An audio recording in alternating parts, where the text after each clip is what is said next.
Okay, we're good. You could do it again. Countdown or intro? Oh, Okay.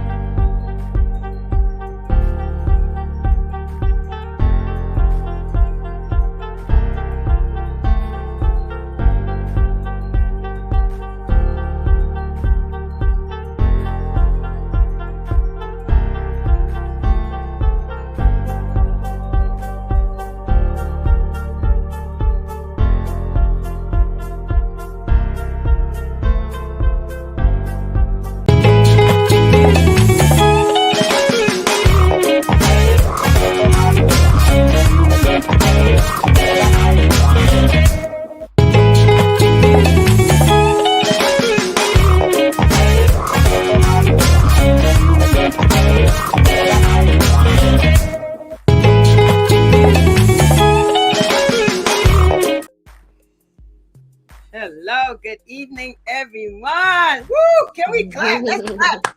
Let's clap. Part two, part two, part two, part two. We are in the house, we in the building. Welcome to A Better Me podcast, episode number 5. And I'm your host, Apostle Dr. Chloe Natacha. A Better Me podcast is a place where we come together by the grace of God to discuss a variety of topics.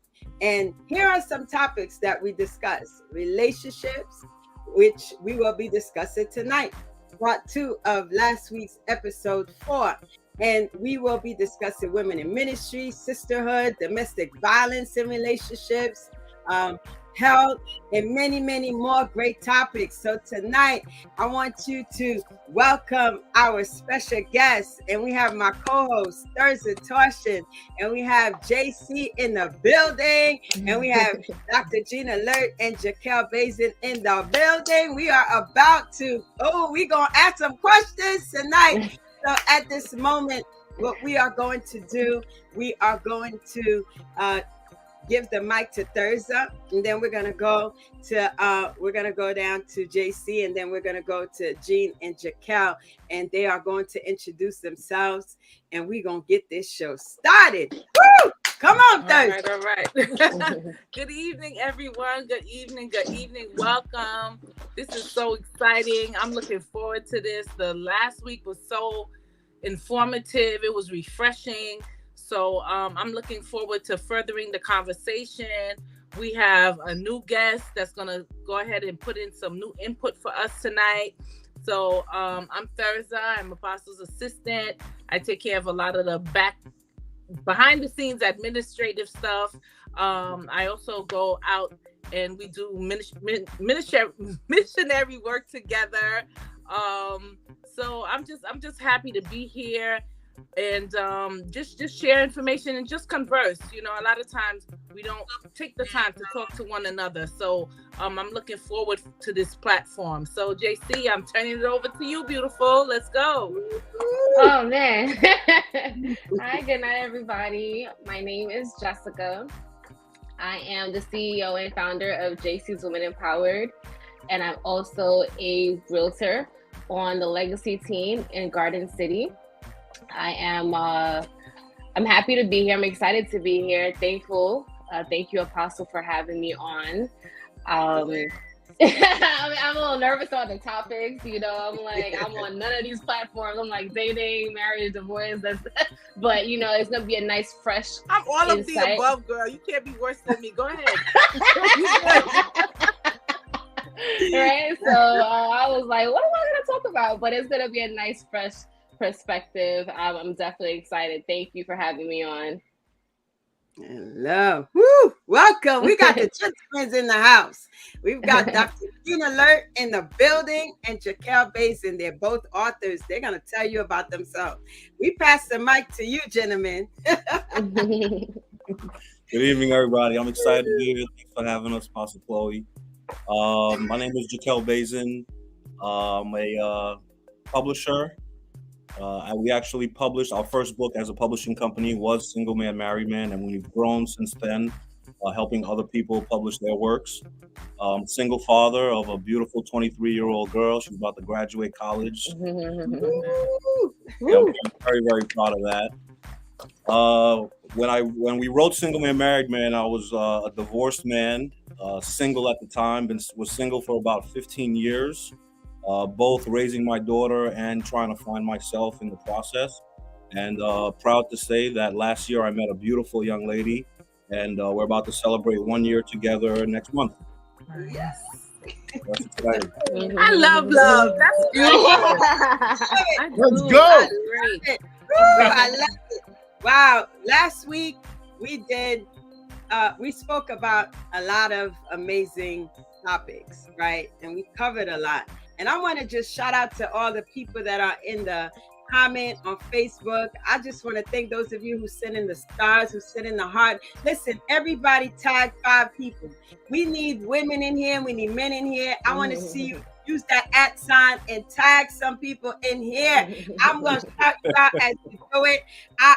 We're excited tonight because we know that we're going to get some answers that we didn't ask last week. And we have a new guest, 2 new guests. We're going to have some different perspectives that we're going to really cover on. And I just believe that this is such a great journey because a lot of women are looking for marriage. A lot of men are looking for a wife. It's not just us. They looking too.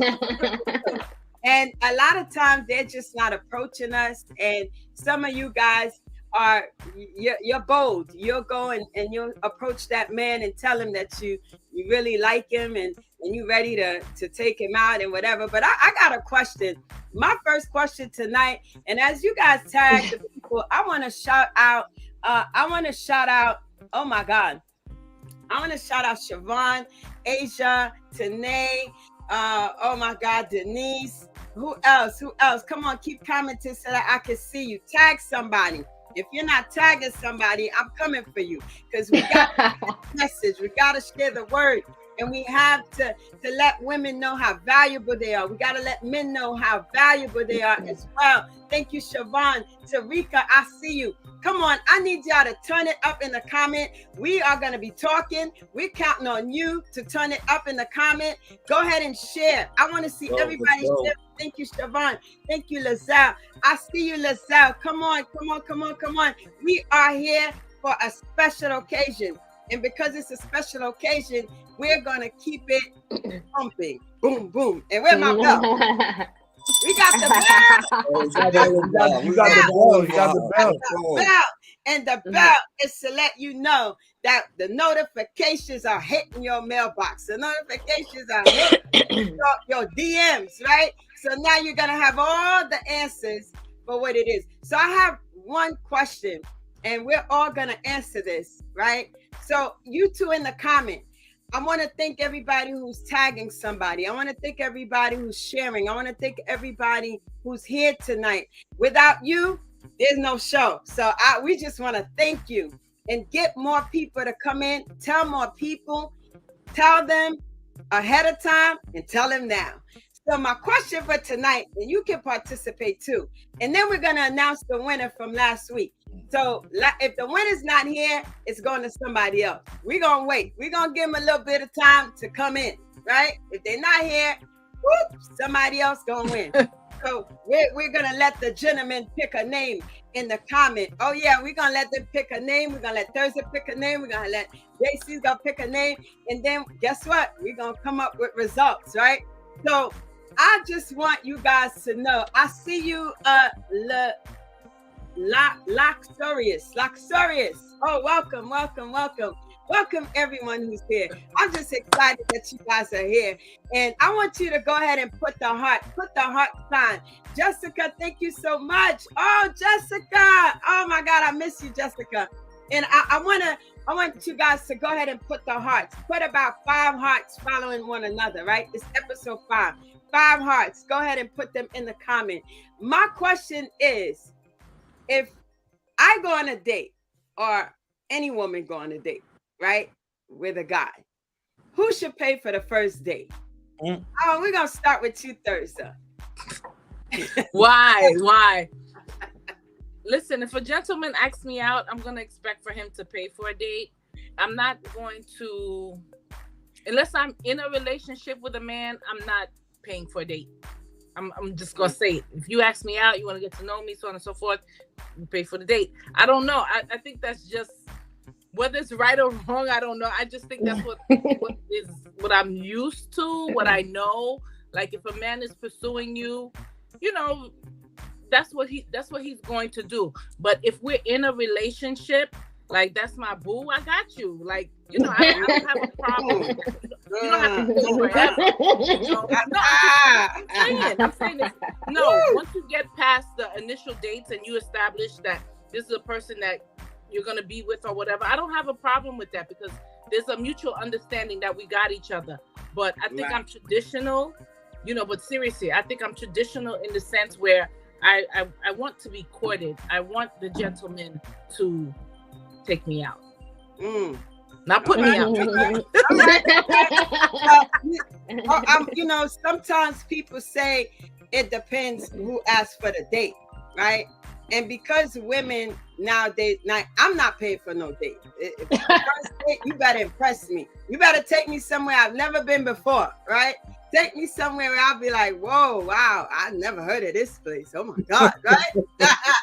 And so, I mean, that's just me. Some people don't mind. They don't care if they go to McDonald's. Like I was watching, I think it was, who's the football player again?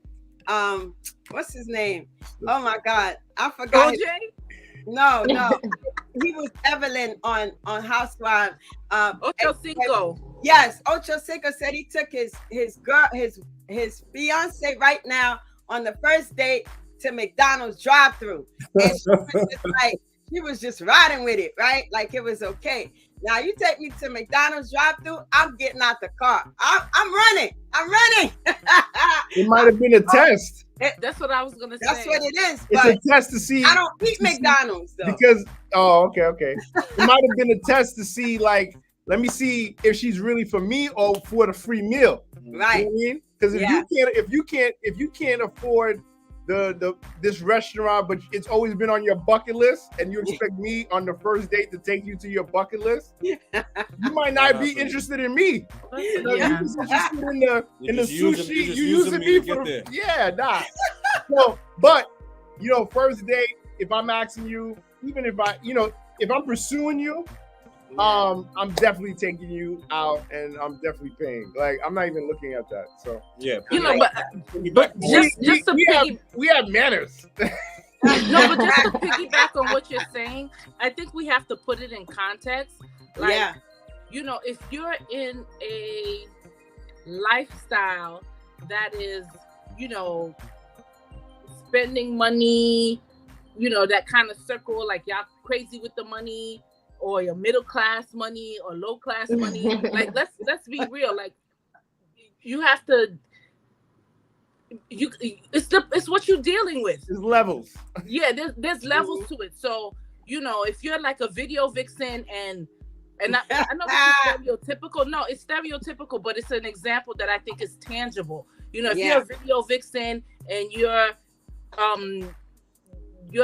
dating pool is like athletes, musicians, and things like that, your expectation of what this person can or cannot do is very different than, let's just say, your average person that and I'm not even gonna say living in the hood, you know, you're working middle class, you know, whatever it is, and your expectation is going to be different. So I also think your lifestyle may contribute to what your expectations are in that regard. Yeah, but just to jump in real quick, I think it's Gene don't like that. I think it's also important to just kind of appreciate the gesture, right? So I'm a traditional kind of guy living in a modern world. So it's not necessarily about where I'm taking you to eat. So to answer Chloe's question, I'm definitely treating the first date, the second date, maybe even the third. So more than likely, I'm the one picking the restaurant. So it's not necessarily that I'm asking you what's your favorite restaurant so I can take you. I'm taking you where I want to take you. I like that. That's nice. That's right. I like that. Because you know why? Because it doesn't matter if it's at a expensive restaurant, but it should be something that shows respect. right? It Absolutely, shows 100%. like I appreciate you. For sure. Because you take a look. Are you gonna take your mother or your mother or your sister to a specific place where where people really they really look up to going to nice restaurants? People like I know Therza and myself, when we go to restaurants, we keep a list because we want to make sure we know the good ones. We're gonna go back there, right? And if we have a friend in town, I know exactly. Oh, we're gonna go over there. I know where we're going. I want to give you guys my experience. One time I went on a date with a guy, and this was many years ago.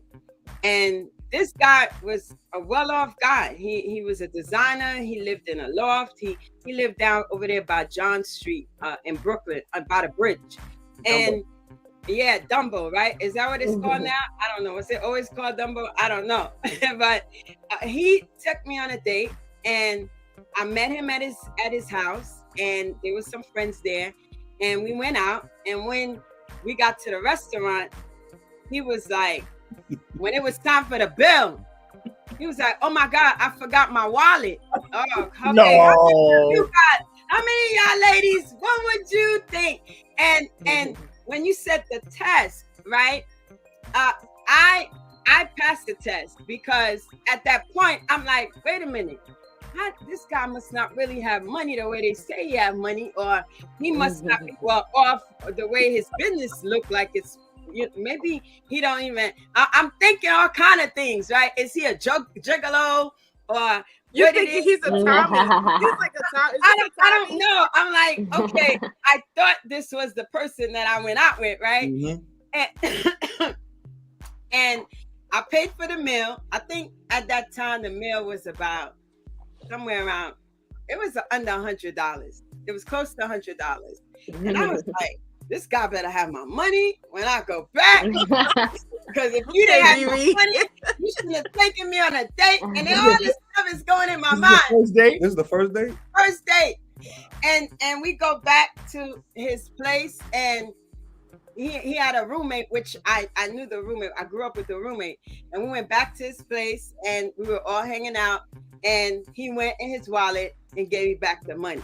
Now, that's why I brought this up, because a lot of women, they'll probably assume that he doesn't have the money for real. In some cases, it might be true, right?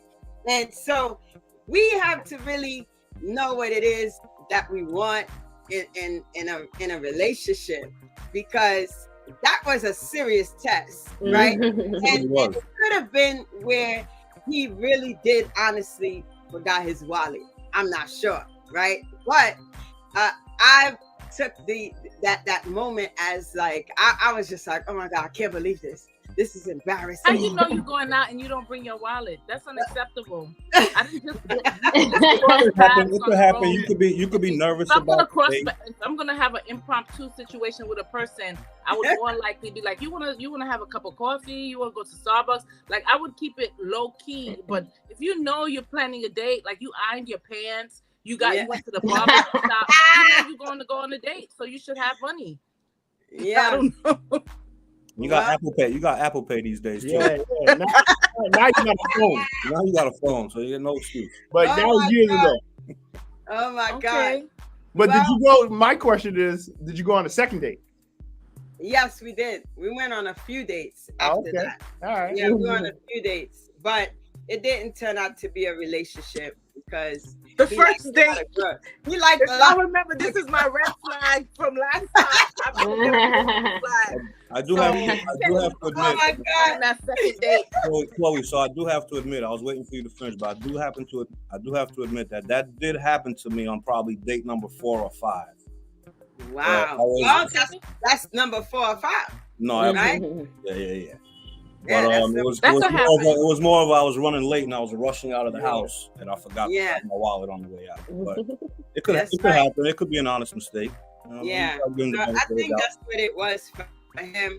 But we still have to be aware. We have to be on alert when we go on dates. Those of you that are dating, and I just want to ask everybody, go ahead and send the hearts. Send those hearts. Send those hearts. Don't come in here and don't send the hearts. I'm telling you, be happy. Be happy.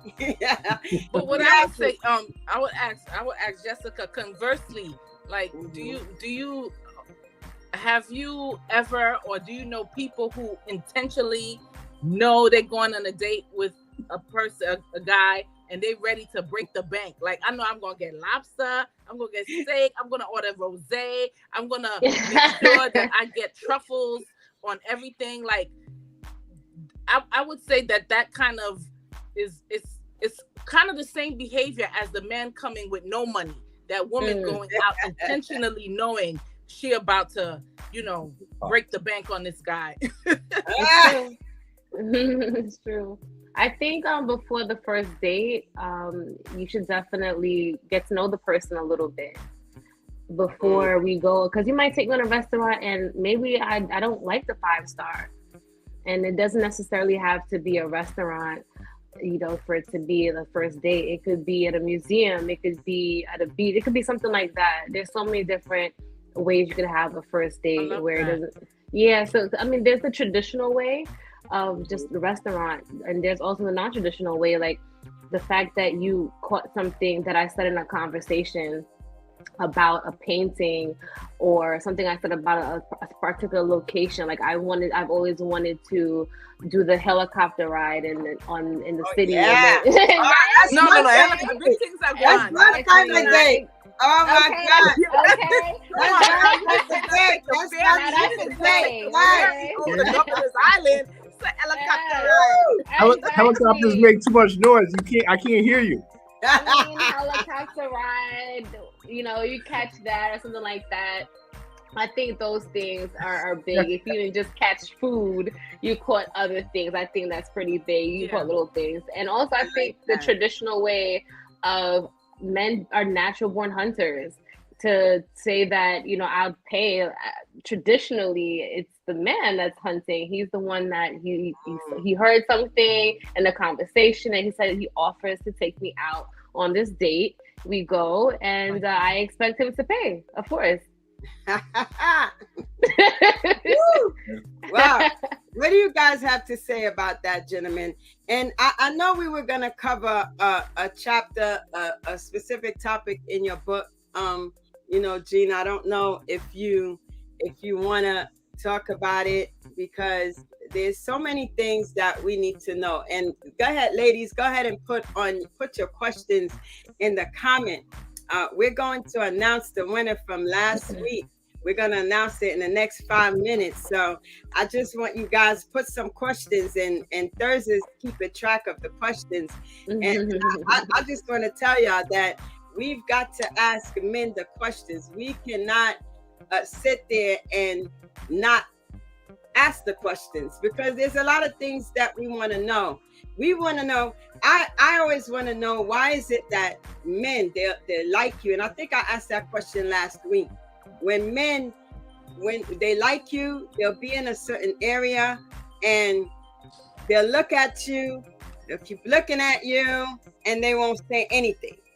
And so I'm just trying to figure out, like, when is it that they're gonna man up? When is it that they're gonna say, look, hey, that, like, years ago they used to ask you to dance. People don't do that anymore, right? When you go to, they just grab you by the arm. Nobody's asking you to dance. Really? Just grab you by the arm? You to dance, grab you by the arm. Oh, now you get knocked out. Yeah, they're gonna get knocked out. So I don't know. I know that it has something to do with them feeling that they're not confident in going to that particular person, or maybe they're intimidated by a specific type of woman, right? And I just feel like if you're a man and you about it, you shouldn't be intimidated by no woman whatsoever. Because if you want to get with that person, how is it going to happen where every time you see them, you look at them and you just keep looking and you keep looking and there's no conversation? What have men turned into these days? Not all of them, but men are intimidated. That's a fact. Yeah. So when it comes, so Gene has a saying that I've kind of adopted as well when it comes to business, but I also incorporate it when it comes to relationships. So fear is worse than regret, right? So, or rather, regret is worse than fear. So if you see somebody and it's somebody that you've been wanting to approach, or somebody that catches your eye and you want to know more about that person, to your point, Chloe, you're not going to find out if you don't approach them, right? So why risk that opportunity and regret it later, right? So, like to your point, man up, put the best foot forward. What's the worst that could happen? She says no, right? So before you approached her, you didn't have her in the first place. So, at worst case scenario, if she says no, you walk away still without her. But there's a 50% chance that she will say yes. It's true, because I mean, I don't know about you, Jessica. Do you experience that when you meet a man and they keep watching, and they never say anything, and it's almost like they're waiting for you to say, "Hey, what's up? How you doing?" And does that happen to you at all? That happens often. Sometimes I end up breaking the ice and just say good morning if I'm walking my dog, and I break the ice, say good morning, or just said hey, and that's about it. Like, I think sometimes it's just nervousness, and we're both nervous. Men are nervous just like women are nervous. So I break the ice sometimes, say how are you. Yeah, I like Roderick Cash's comment. He said he's at fault of doing that, but she's so perfect that he's not sure how to approach her. That intimidation. Yeah. So, but what's interesting about that too? I think men kind of anticipate a level of rejection. It's like it's a numbers game with the men. Like I think it's like I'm gonna talk to 10 girls. I'm gonna talk to 10 women. Two of them is going to respond to me. And women, I think we have that same, because we're so used to being catcalled and so forth. It's like there has to be something genuine or something specific or something really alluring for us to really give that one guy out of 10 that's been catcalling us the attention. So I think it's interesting what Jickael said. It's like, I think it's coming to like a numbers game. We're gonna shoot our best shot. Well, I like a chapter in your book. The book says the good, the bad, and the ugly. Can you elaborate on that so we can have a better understand of what that chapter is? And also, he's gonna put the link of his book in the. Are you on the Facebook? You could put it, or you could send it to me. I'll put it in the link. So that way we can make sure that we are supporting this book. And women, I want to tell you, there's a lot of answers in that book. So I'm going to go to the gentleman right now. Yeah. So the good, the bad, the ugly, that chapter, that's actually one of my favorite chapters in the book too, because it's got women say, oh, I want a good guy, I want a nice guy, but they're attracted to the bad guy. But then when ugly things happen, they don't understand why it's happening. And then you have the other type that say, you know what? So they deal with the bad guy, ugly things happen. Then they say, you know what? I'm gonna go back to the good guy, but then hurt the good guy. Then the good guy becomes the bad guy. And it's this cycle. And so sometimes it's best to learn, like I said before, take time, learn yourself, build your foundation, focus on you, know what you want, because some women might not even trust the good guy, because they're like, why is he doing that? So everything he does, it's like suspect. Everything he does triggers you, and you push him away, and then you have the bad guy who's like, man, this is how they like to be treated, so because they get a good response to it. Wow. They get a good response to it. They like, I'm not calling you back. Like, I'm not doing this. I'm not. Oh my God. Why are you doing that? Like, and calling their homegirls like, he didn't call me back. What am I gonna do? Like, you know, not all women talk like that, but I'm just saying. But it's just you know, so you find that it's the good, the bad, the ugly. You know, a lot of times you know, a lot of times people are attracted to something that's more more exciting, I guess. It's a challenge. It's a challenge. You know? But you gotta remember, women, you are the prize. So let the men hunt you down and for you and win your heart. You know? And so yeah. I like that. I like the fact that you say let them hunt you down, because we're the cats. They gotta be the dogs. You know, like the dog chase the cat, right?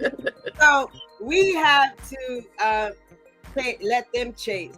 And the best thing to do is, sometimes people, they go on a date, and the minute the next day, they're calling the guy as if that's their man, right? You got to take it easy, because let him chase. Let him not hear from you after the date. Am I saying the right thing, guys? Let him wonder. Let him wonder. Yeah, go ahead. I think you know, play a little bit by ear. I learned to not follow so much rules, like, you know, not waiting the 90 days or not being the one to call back first. You don't, those are, like, to me, just so old school a little bit. Like, play it by ear the next day. Thank you for taking me out. It was a pleasure connecting with you. I had a great time. Let him know that I appreciated the dinner or whatever it was, you know, and then take it from there. See if he responds right away. I pay attention to how long a man responds. If he takes like the next day to respond, I already know what time it is. But if he responds within a reasonable amount of time, I will say, okay, I might have something here. So I definitely like that. And also, I believe that sometimes after a relationship, just take some time to heal. We all have our traumas. Even if you take your time to heal, the next relationship you get into, you might get triggered. Even if I was single for 3, 4, 5 years, healing and doing all of that, but I never got put in the playing field. I haven't been put in a playing field for the past couple of years to actually put what I've learned within these couple of years in practice. So I'm coming with my stuff, and he's coming from his stuff, and we're all getting to know each other. And within the first 6 months, it's the lust, it's all that stuff, and the good mushy things, and you still get to the good mushy things, but you're still getting to learn each other in the process of communication. Yeah, I like that. Yeah, I really like it, because I think if as you mentioned in the book, so I'm looking at the topics that are in the book, and you guys go ahead. I have the link up. Go ahead and purchase this book. You're gonna love it. You're going to sign copies. Men better, right? You're gonna understand them better. So I want to shout out Coach Cherise. I want to shout out Landy, all the people that are joining. I want everybody that just came in, tag 5 people, use the @ and call them in and send the hearts. You are loved. And because you are loved, those hearts, send them up. And remember, you can ask questions, and we're looking at the comments so that way we can answer your questions. Did you want to say something, Gene, or look at some questions? In regards to, well, my mom used to always tell me this, right? Especially right before I got married, and she said, "Remember this: the man will always love the woman more." I heard that. So I was like, what? Wow. And so she was like, so if it's the opposite way, usually the man runs away. But when a man loves, when you find, and when you look at all these love stories of people been together for 40, 50, 60 years, you'll always see like the guy is like mushy over his wife, and the wife is just like, yeah, that's my husband. Like, yeah, I deal with him. Like, you know, and he's like, you know, and so and I found out to be true. You know, I look around and I'm like, yep, he definitely loves her more. Like, you know, and it's not like you know, 80-20, a competition of who loves who more. Right. But it's just a feeling that you get. Like, I'll tell you straight up, I met my wife on a Saturday. I went on a date on Monday. I went on Tuesday, I went on another date with her, and I took her out. I used to drive from Long Island, from Westbury, drive to Manhattan, Lower Manhattan, on Worth Street, pick her up from work, drive back to Long Island to take her on a date because I didn't really know the city, so I only knew Long Island because that's where I lived. So I took her to like a good restaurant in Long Island, then drove her back to her house in Queens, then drove back to Suffolk County, and I didn't blink. I was so. He's like, whoa, we're not talking Valley Stream. Yo, yeah, Suffolk, wow. Yeah, Long Island. And while I was at work, I used to stay on the phone with her all day. I would have clients. I would be in meetings. I'd be like, I had my little Bluetooth thing. She would be on the phone, and in between each meeting, I'll just be conversing with her. And she's at work, I'm at work, and we're talking to each other. Like, we didn't stop doing that until I think one day a client, she must have been talking on the phone, or she must have been talking to a client or somebody at work. And the client looked at me and was like, yo, are you on the phone? And I was like, oh, no, click. We can't do this no more. But anyway, but it was just like, I was like on cloud nine. And it's funny because I'm 17 years in now. And I'm wow. Congratulations. Yeah. 14 years married. Oh my God. I think 2023. Wow. It's true that men like, will go out their way for someone who's special to them. That's my point. That's my point. Wow. So a man that seems to be consistent. No, the man. If a man's into you, he's gonna show you. He's gonna show you. Yeah. That's my whole point. And that's what women need to listen to. I think that's what women need to listen to. He's gonna show you. Yeah, that's my whole point. If a man, like some people on the comments or some people watching this might go, "That's crazy. I wouldn't do that." Yeah, because you didn't meet the one yet. Correct. When a man sees what he like, a woman that he wants. Wow. That's it. Game changer. Wow. I remember the night I met my wife, right? And this is on part one. Now we on part two, right? And I said, I'm going to discuss this tonight. So when I met my wife, I was actually on a date. What? I was on a date. Wait. My boy Omar, my boy Odot, right? He hooked me up. He hooked me up with his girlfriend's friend, and we went out to supper club in the city. I think it was like 42nd, 43rd, whatever it was. So we went to supper club. I had a backup there too, right? So she was a Haitian attorney.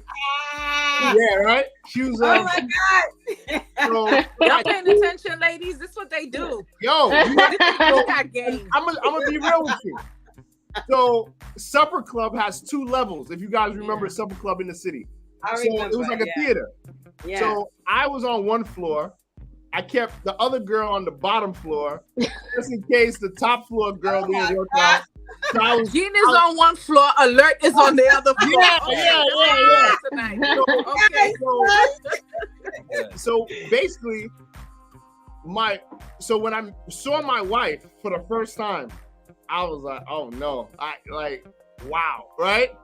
Then my other friend Rodney was like, bro, go talk to her. So I went and asked her the stupidest question. We're in a nightclub, and I asked her, what kind of music do you like? Right? She looked at me and she just pointed up like, what? And I was like, yo, I don't know what to say to you. You're like the most beautiful girl in this place. And I was like, I'm just lost for words right now. Wow. And then she was like, how old are you? And then we started talking. But anyway, at the end of the night, towards the end of the night, I said to her, your man is going to massage your feet good tonight. because she kept. I saw her going up and down the steps. So I said, "Yo, your man is gonna give you such a good massage tonight. You are, mwah." And she was like, "My man." She said, "My man." I said, "Wait, you don't got a man?" Forget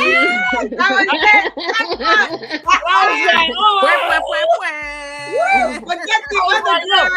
I said, "Wait." I said, "Yo, that's nice."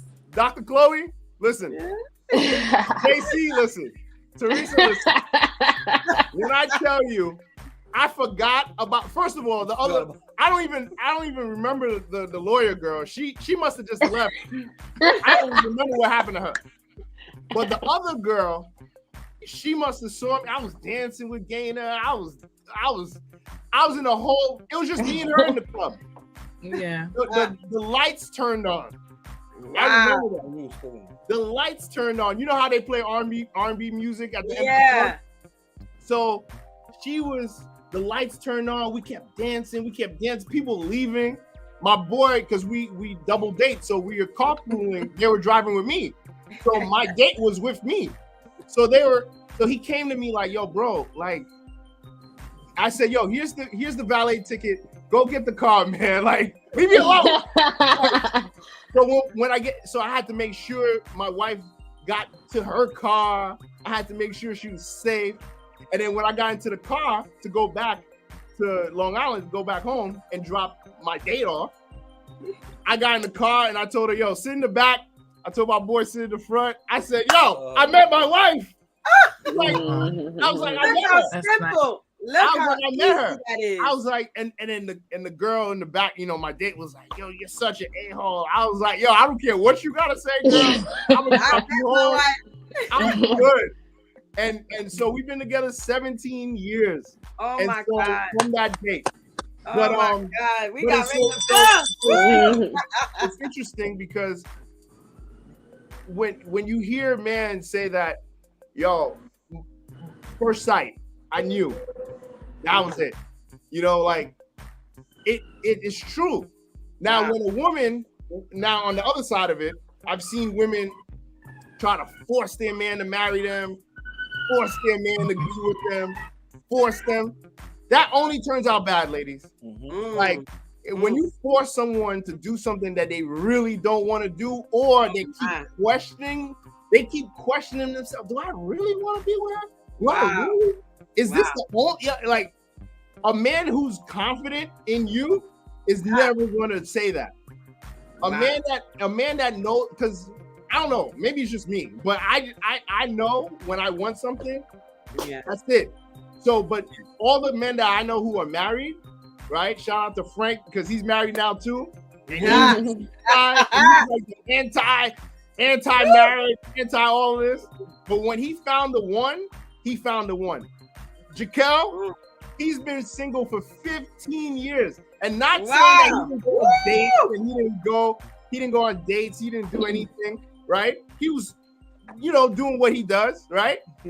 His main focus is his daughter growing up, right? And making sure that she was grow up to be a great, respectable woman, which she is. College, she's about to graduate. Shout out to her. Right.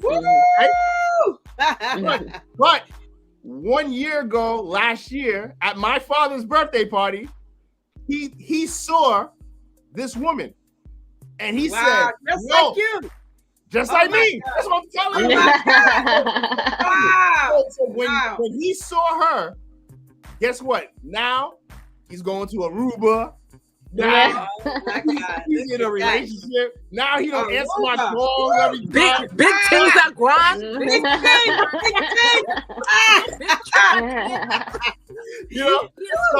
But I'm happy. I'm happy. But it's I just want you ladies to know one thing. I don't even think my wife was looking for a husband.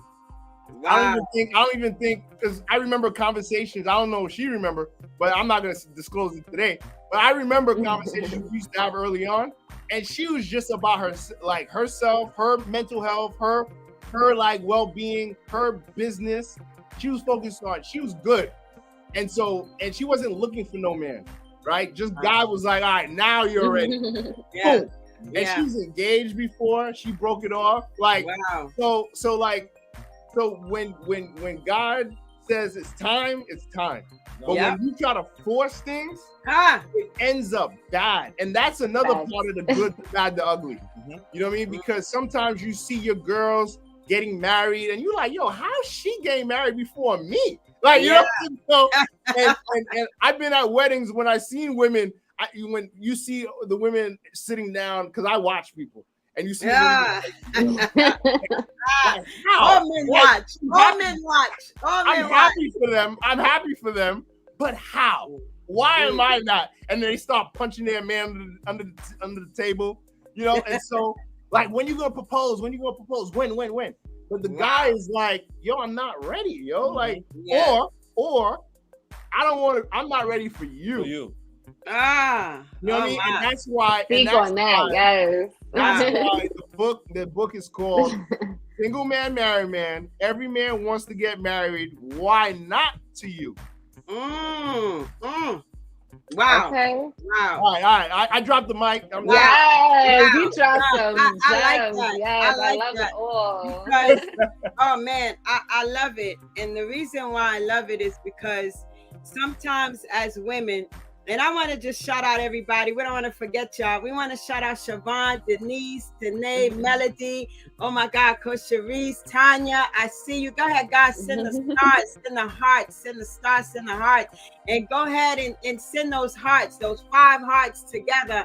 And make sure, I want you guys to know that we work hard, but because we love you guys so much that we want to put this together to give you the information.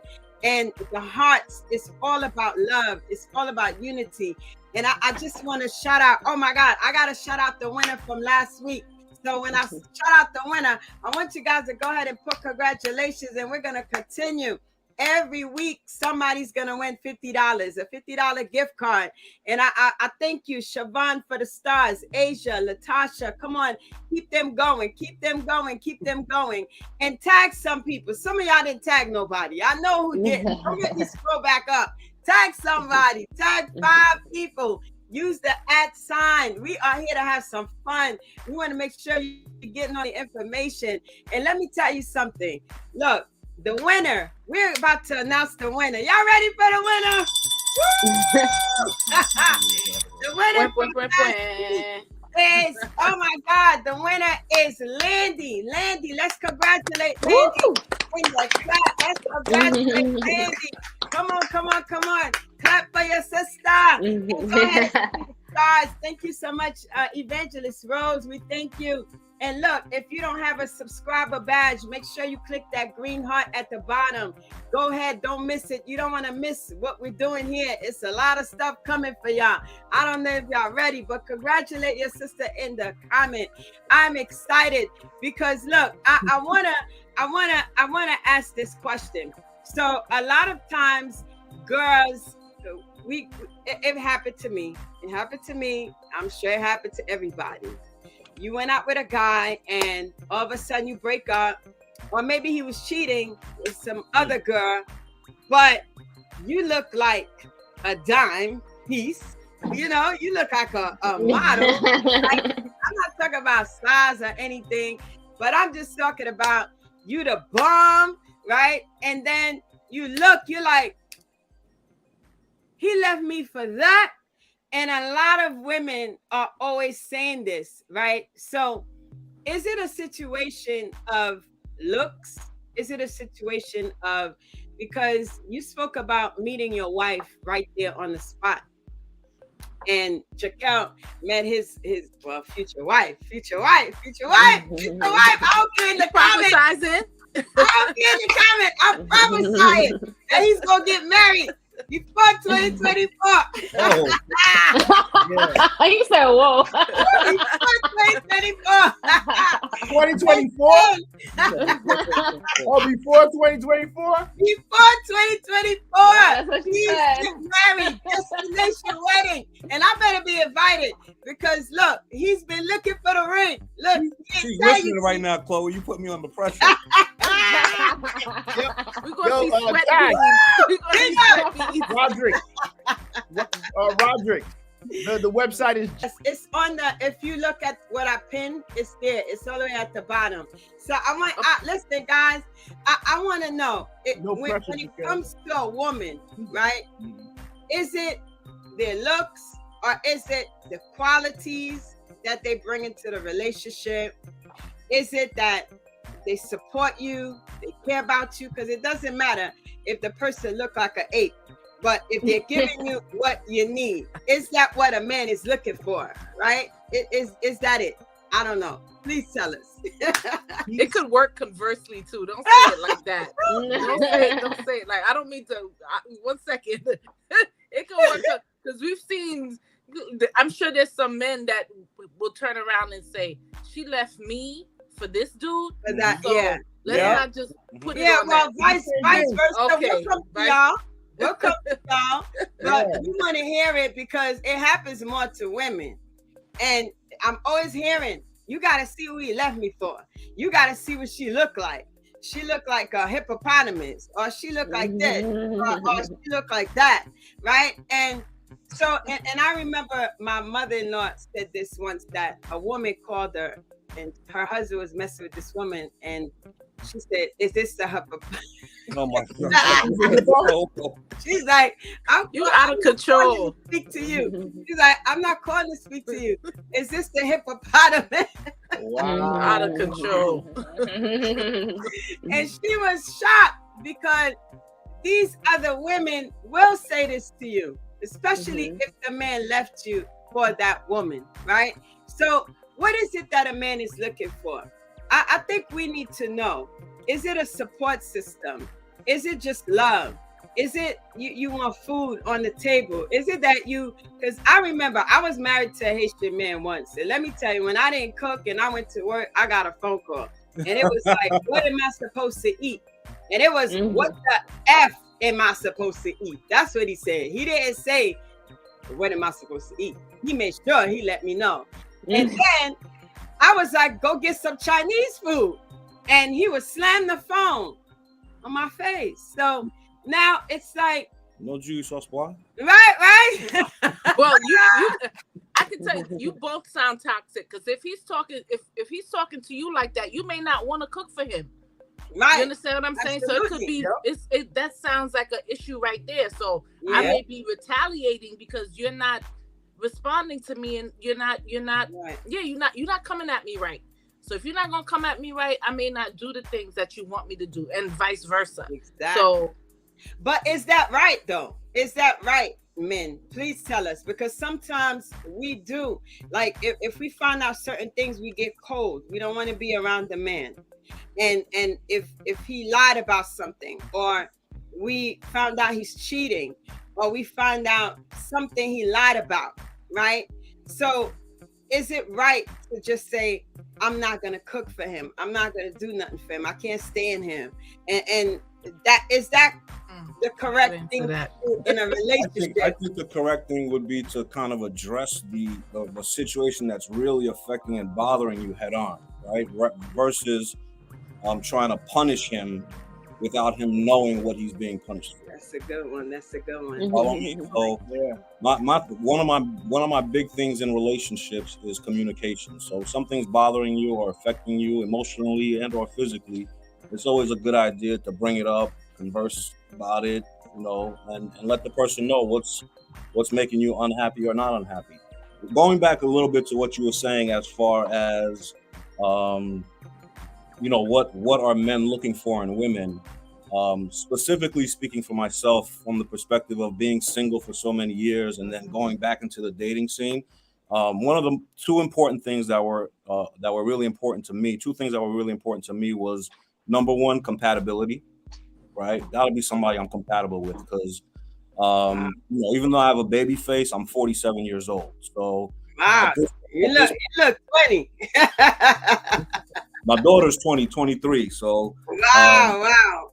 Thank you. Good.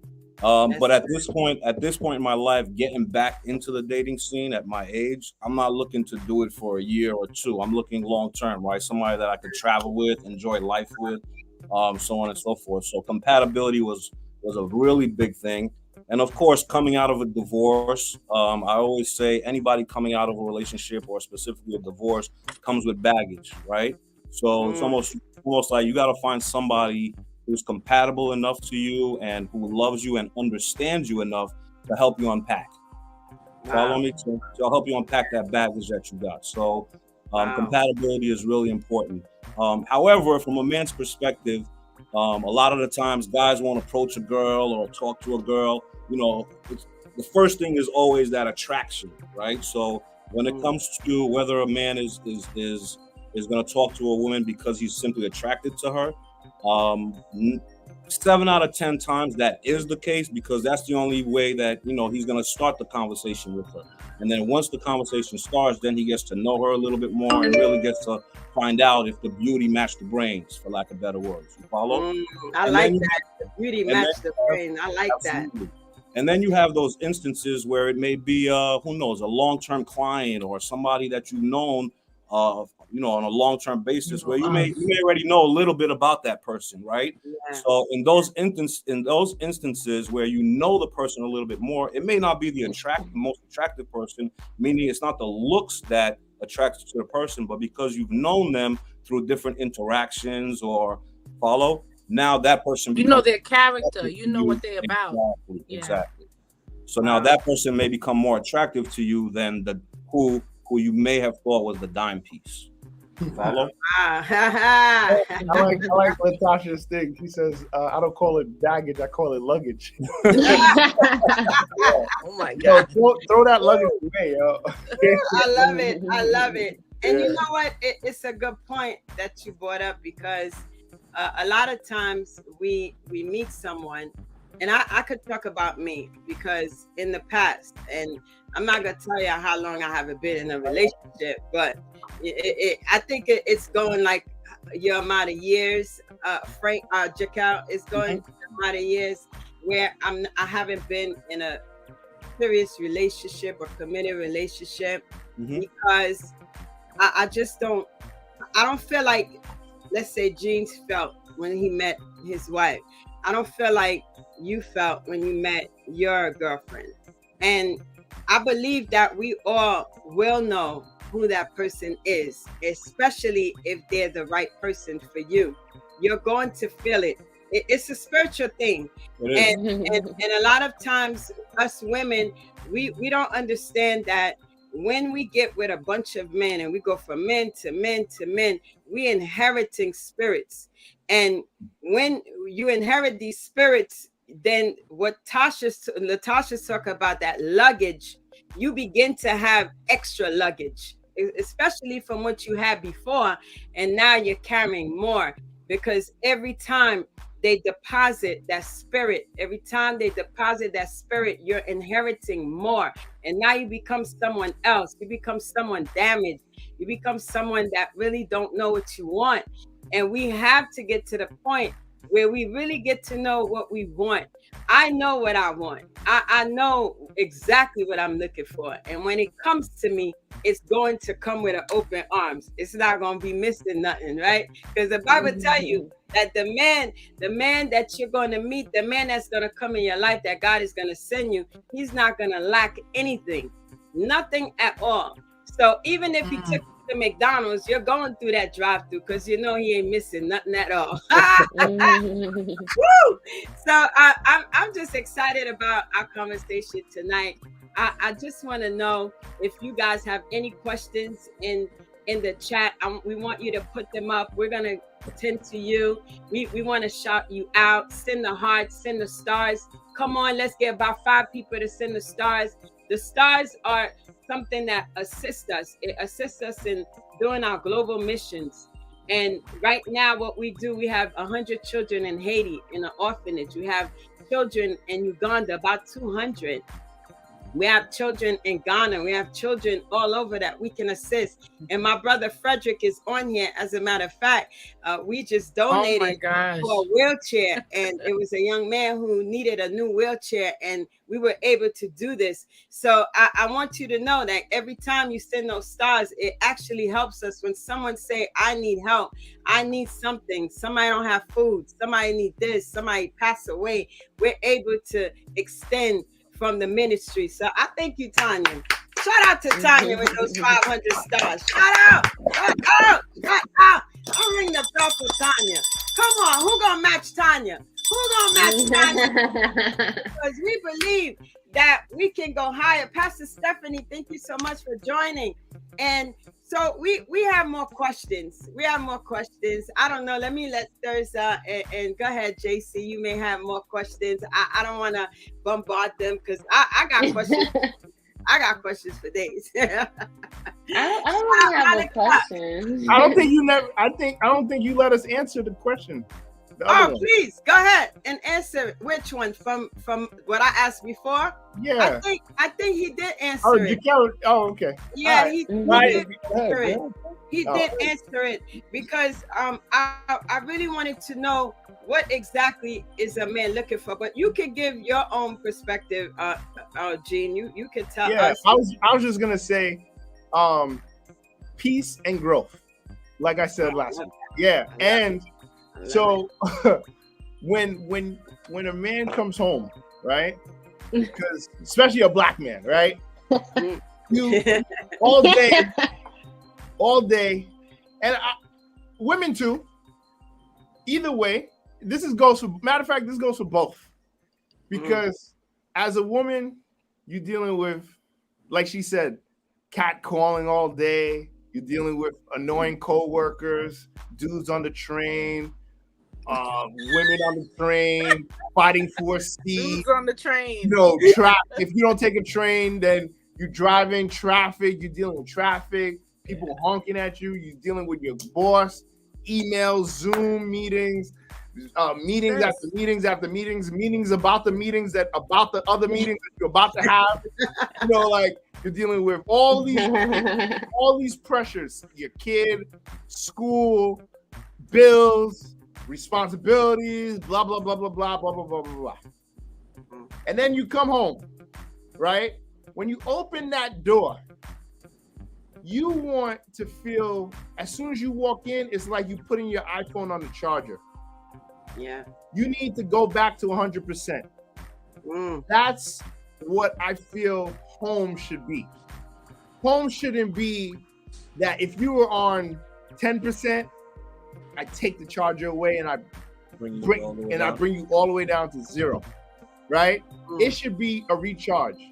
So men, we need to recharge our women. Maybe a foot massage, maybe a meal, just a conversation. Women, you need to do the same thing, right? It has to be vice versa. We need to charge each other up, and that's how we talk about partnership. We talk about building legacy. We talk about Black excellence.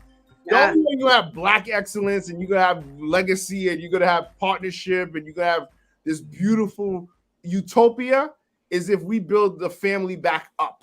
We can't be at home bringing the family down. We can't bring the toxic stuff that we find on the street, that luggage, right? We can't bring that luggage from work because unhappy people make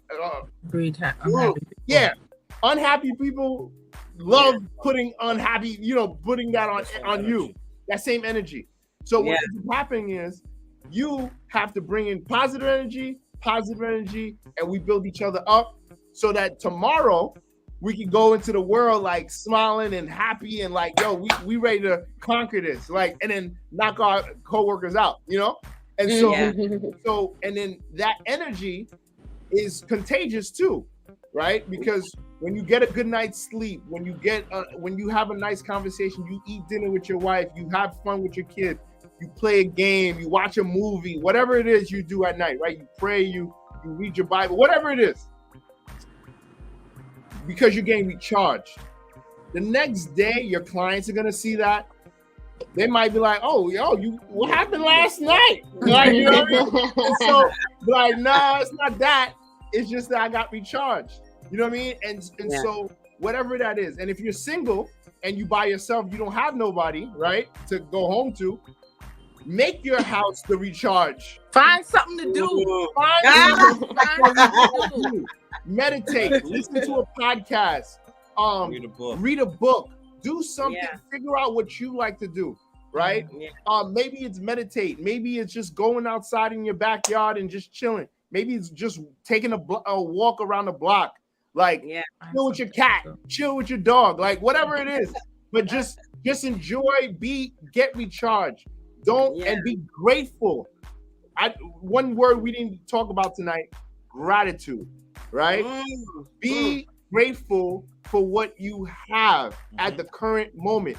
If God wants you to be single right now, be single and be grateful. Because you know what? There's a lot of people in relationships that want to be single. Oh my God. They're in abusive relationships. They're in hurtful relationships that drain them every single damn day. And so what happens is then you have other people who are like, oh my God, I wish. But they don't know what they're wishing for, right? Because you might wish too much and the devil hears you because you're not grateful. So the devil says, yo, God, I got this. Hold on. You know, and then, you know, the devil gives you something that you really weren't expecting, and it came in looking like something that you thought it was because you were so blinded because you're not grateful, right? And you end up getting the ugly again. Wow. And the good, the bad, the ugly. That's why I'm telling you that's my favorite chapter, because sometimes if you take gratitude out, and if you don't have gratitude, that's why on my journal every morning there's a question on my planner, and it says, "What are you grateful for today?" Wow. You have plenty of things that you can be grateful. Everybody's grateful. Oh yeah, I'm grateful for my son. I'm grateful for my family. I'm grateful for okay. You know, those are things that are like the common one. But what are you really grateful? So today I might be grateful for Dr. Chloe. I might be grateful for having my cousin Jickael come to my house and spend some time with me and be on this podcast. Right? I'm grateful for all the people in the comments. I'm grateful for Mr. What was his name?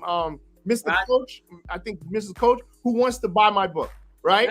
So like I'm grateful for the support. I'm grateful for Tasha saying preach, right? So I'm grateful for that. But if you don't have gratitude in your heart, God is never gonna bless you with nothing else. That's right. You gotta be grateful for what you have. You know what I'm saying? Because a lot of times you don't know. And then you know what's crazy? The crazy part about it is a lot of people, the reason why they're not grateful is because of social media. Because they see what other people have and they start comparing. And they start saying, doing these checklists. Well, I got a better job than her. How come she got a man? I make more money than her. I went to a better college than her. I drive a better car. I do this. I do that. Same thing with guys. I'm taller than him. I'm doing this. I'm doing that. How come my wife don't do that? How come my husband don't do that? How come my husband don't do that? So it ultimately comes down to how you're being treated. Yeah, but it's not even. But here's the thing. Here's the thing. If you're grateful for the little things that you have, right? It won't even matter. Like my wife can't make me happy. I have to make myself happy. Okay. Wow, that's a good point. That is excellent. Wow.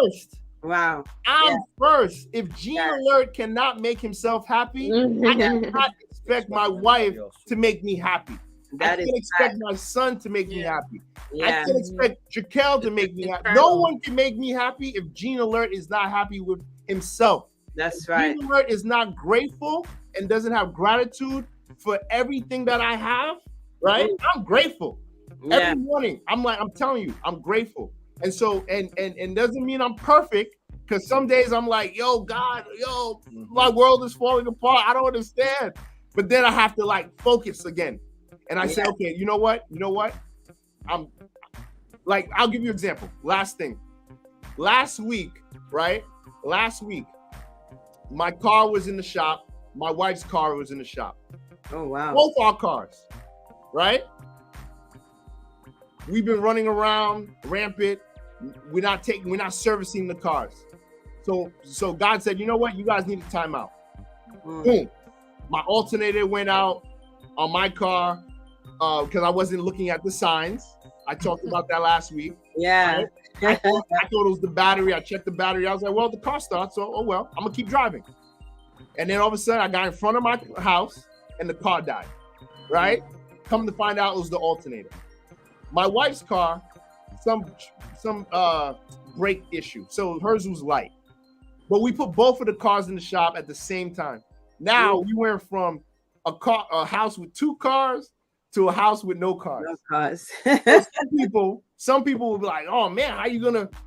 You super busy. How you gonna move around?" Yeah. But I said, you know what, God? I'm grateful for this.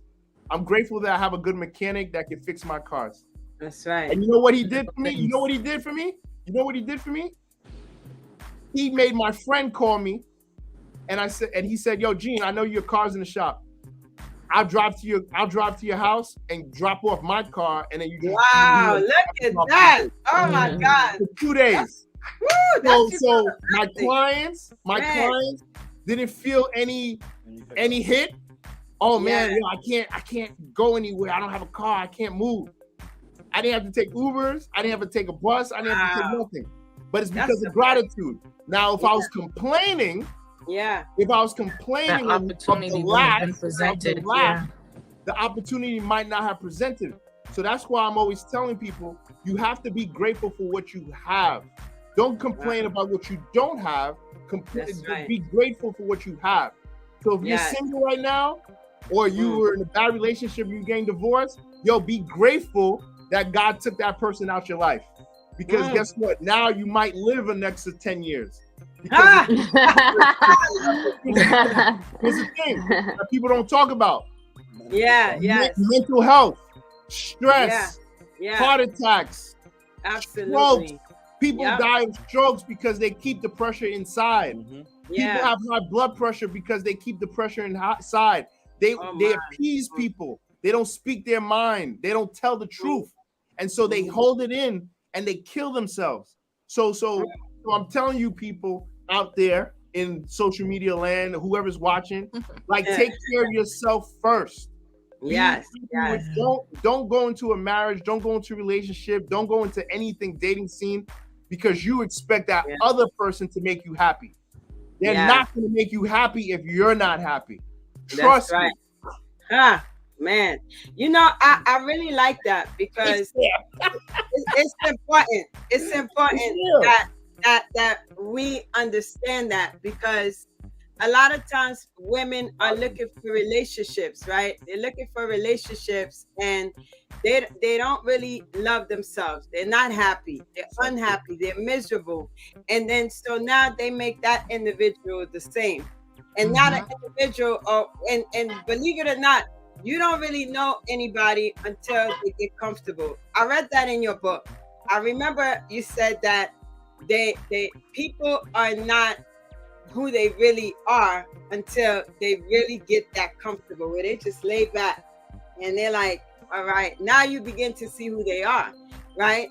So I just want to say this. In your book, there's a chapter that says, be his wife, not his boss, right? And okay, I know some men for a fact. I know 2 men off the top of my head that like women to be their boss.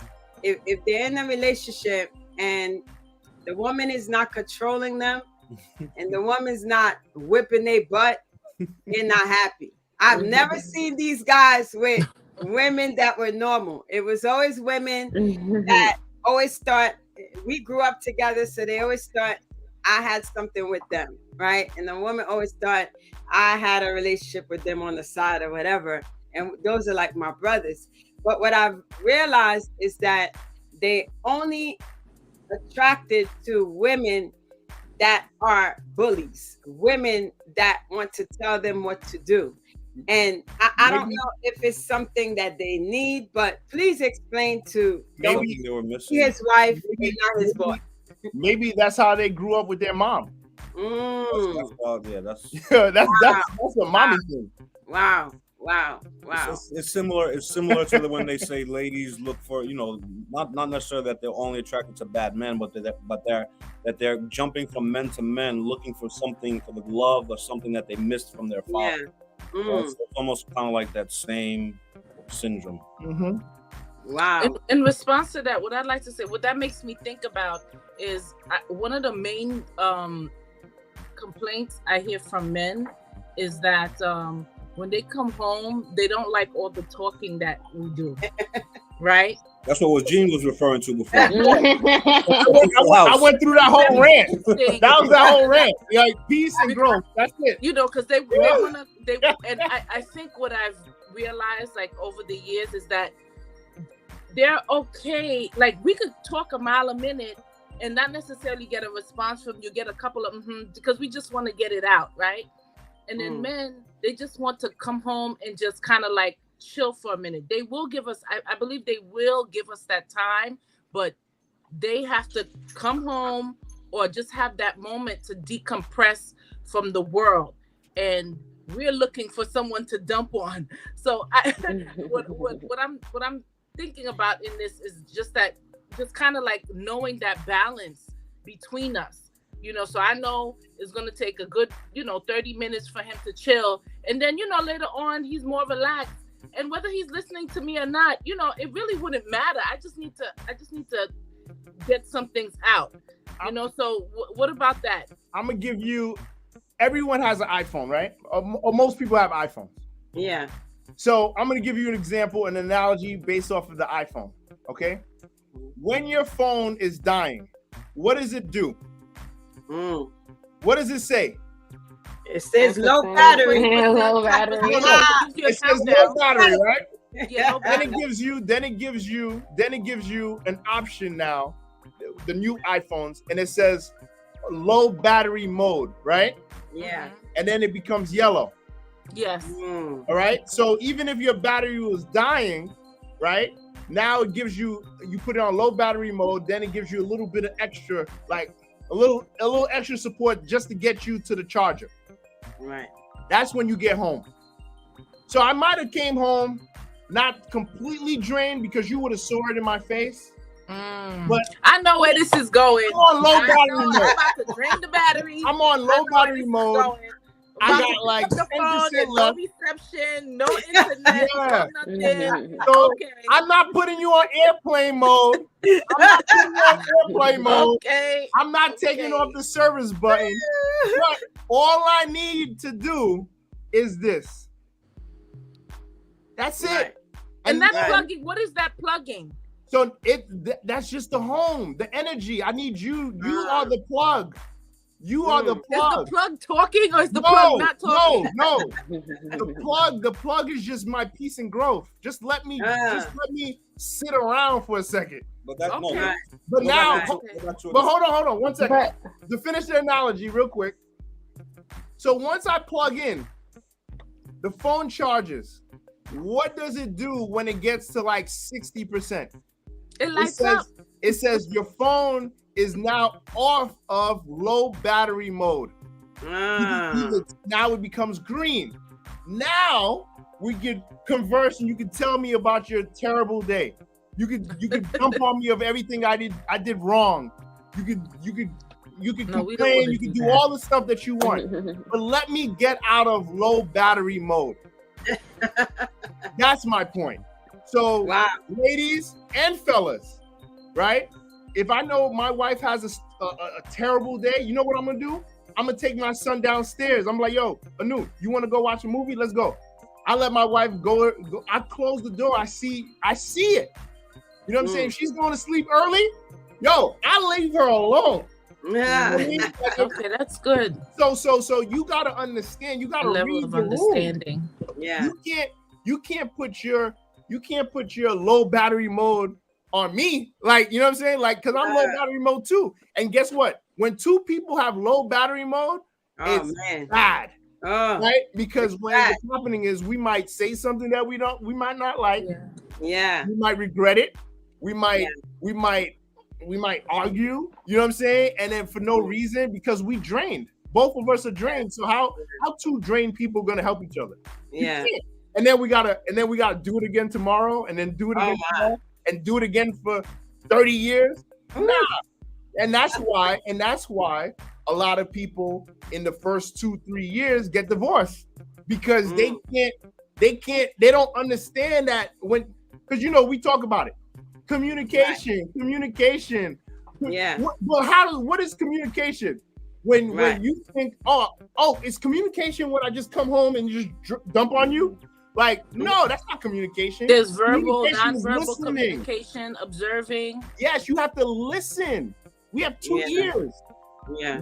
We have to listen. If our spouse or our boyfriend or girlfriend is telling you, like, hey, yo, just give me like 20 minutes when I come home, please. I'm a lawyer, I'm this, I'm that, I'm a doctor, I'm a nurse, I'm a whatever. I'm a bus driver. Bus driver. Bus driver. No, I get it. Crazy people on my bus all day. I'm dealing with. I'm a transit worker. I'm a teacher. I'm dealing with all these crazy kids dancing all day. You know what I'm saying? Not paying attention. I'm dealing with parents. Yo, God bless teachers, yo. Yes. Yeah. Yo, yeah. Oh, 100%. Teachers need to get paid like $3 million a year. Yeah. Right? Yeah. Because teachers Coach agrees to that. I know for sure. I don't know who's a teacher out there. I don't know who needs to listen to this. We got a couple. But I'm telling you, teachers need a lot. Realtors need a lot. We need Bazin too, girl. Like, because we're dealing with these crazy buyers. Oh my God. We're dealing with these we deal with these renters that are like unrealistic. Oh, I want a 2-bedroom, 2-bath in Bed-Stuy for $1,000. You know what I mean? So we dealing with a lot. So when we come home, we just want to recharge, plug in, and once I'm full again, go ahead, babe. Go ahead. Do what you do. Right? And it's not like we don't want to communicate. You just want to charge. And that's it. And so to go to your point, actually, to what I think about that is that give a person a chance to plug up, right? Give a person a chance to use the bathroom, take a shower. Oh that's true. Just relax. You know what I'm saying? Like, just relax. Your brain. I have a lot of my friends, right? Not him. He doesn't have no gray hair, but like a lot of my friends are a lot of my friends are like 30-something, 40-something years old, and they're full of gray hair. Beards are gray. Hairs. They look old. They look old. They look washed up. I'm stressed. I'm 41 years old. I'm still have my hair. No grays. That's right. Look at Jickael. I look good. Jickael looks good. You know what I mean? The man is happy. You know why that is? Yeah. Peace and growth. There you go. Once you figure out the peace in your life, that's it. Yeah. You win. Game over. No one can stress me out. No one can bother me. And it's all about my happiness first. Yeah. My happiness first. No one, like, my father had a stroke. My father had a stroke. And I remember I was trying to figure out, how did this man that worked so hard suffer from a stroke? And when I realized what it was, when I met my wife, right? I told her, I said, look, I will speak my mind. I will over communicate. I will not die from a stroke. That's right. You know what I'm saying? I'm not holding anything in. Yeah. Because women, you guys have a tribe. If something goes wrong, or you're hurt, or you're bothering you, you call in the tribe. You guys, yo, Dr. Chloe, call Therza, call JC, call this person, call that person. We need a meeting. And then they're like, it's like code red. Yeah, code red. You guys have ladies' night. You guys have these conferences that Dr. Chloe makes. Like you guys get to release. You guys get to release all the time, right? Men don't do that. Men don't do that. Men go into a corner. Right. Men go to a corner and die, right? They don't communicate. Yo, I'm a man. Yo, I'm tough. Yo, I don't cry. Yo, I don't do this. Yo, yeah, I got this. Yo, and then they like, and then they put a Facebook post out. Oh my God, he was such a good guy. I don't know what was bothering him. He was such a good father. He was such a good husband. What happened? He's holding everything in. Mm-hmm. He was trying to be strong. He was carrying, that statue they have in the city with the guy who's holding the world over Hercules. Is that Hercules? I think Hercules, right? With the globe. Yeah. With the globe. He's got the world on his shoulder. His world on his shoulder. That's how men really carry around the weight. Atlas. Yes, Atlas. Oh, okay. And so that's how most men do it. They handle stress like that. They're like, yo, I'm gonna carry it. Like Natacha said. She said luggage. So we carry stress as luggage and we hold on to it until we end up in a box. And then everybody says on Facebook, oh my God, RIP, yo, sleep well. Nah, yo, you ain't killing me like that. No one's killing me like that. Yes, it's true. And they'll say RIP. IRP, and then they go on with their life. Yeah, and then they log on to Facebook, liking another picture of a car or a kitchen or a meme. You know what I mean? Life goes on. During the last 3 years, during the pandemic, I realized how many people. Rest in peace to everybody, right? We all lost people, right? But what I realized is how fast people move on. Yeah. You might grieve a little. Yeah. But your friends in the comments, your friends in the a week later, matter of fact, 10 minutes later, after they just posted that, oh my God, yo, so-and-so passed away. Oh, yeah. And the next thing is like, yo, what we doing tonight? Oh, yeah. That's just people on the regular. Yeah. And it's sad. It's so sad that people act like that. Life goes on. Yeah. Life goes on. We have a question. We have a question here. So Tanya, this is an age-old question. Tanya says, it is said that the way to a man's heart is his belly, and if that's true or not. So I have some thoughts on that, but go ahead, men, gentlemen. To be honest, no, not mine, right? Okay. So I don't know. I've been preaching about it all night, but the way to my heart is to just give me my peace and growth, right? Give me my space. Wow. So you don't need to eat. You just need quiet. I work. I just need peace. I talk all day. I work all day. I can feed myself. I'll feed you. Matter of fact, my wife is in the comments. She can tell you.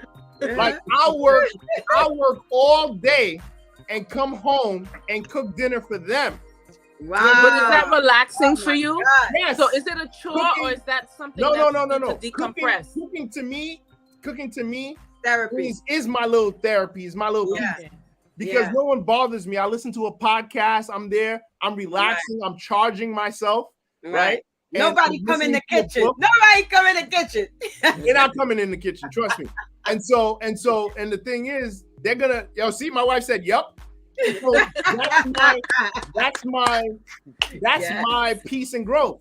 Yeah. She understands that's my balance. That's so nice. I'll do that. Right. I'll go get food. She doesn't have to do that. That's part of my peace and growth and my charging up.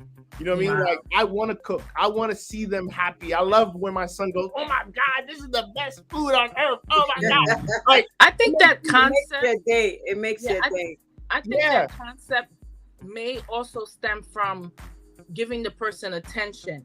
You know what I mean? Like, if this person is taking the time out to make a meal for me, making sure I'm straight, then they looking out for me. So I think good food is good. Listen, I love good food, right? But in that regard, I think it's just that, you know, this person is taking the time out to make my favorite meal or to make sure I'm straight.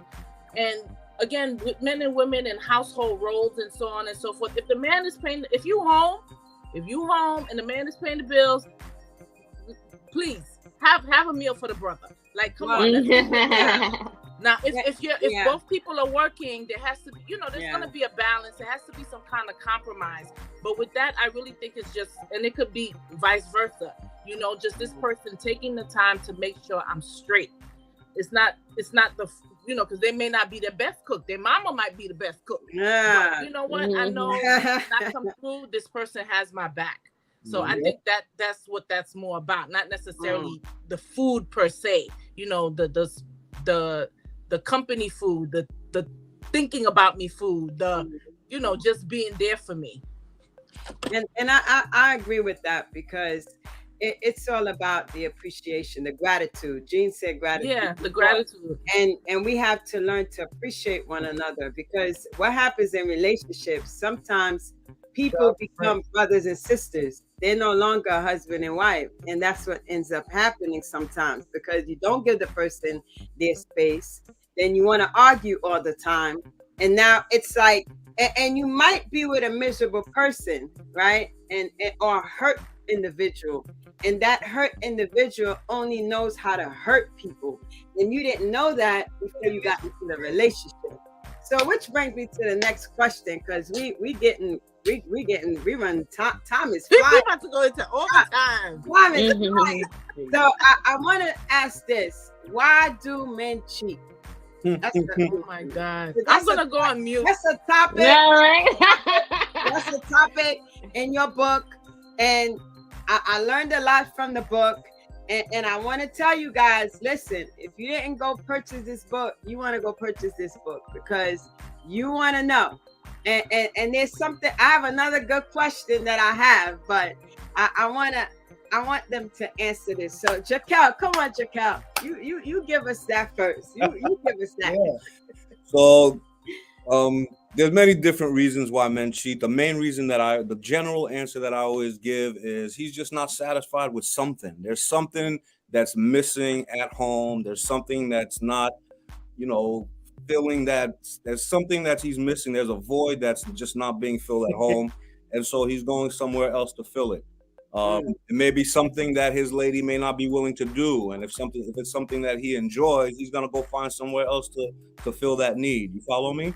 So again, it's all about finding out, knowing who your man is, what he enjoys to do, what he likes to do. And again, being that lady, except not saying that you necessarily have to be a freak, for lack of better words, but know what your man likes and be willing to satisfy those urges and those needs. I mean, but that's really the general gist of it, is there's something missing at the home.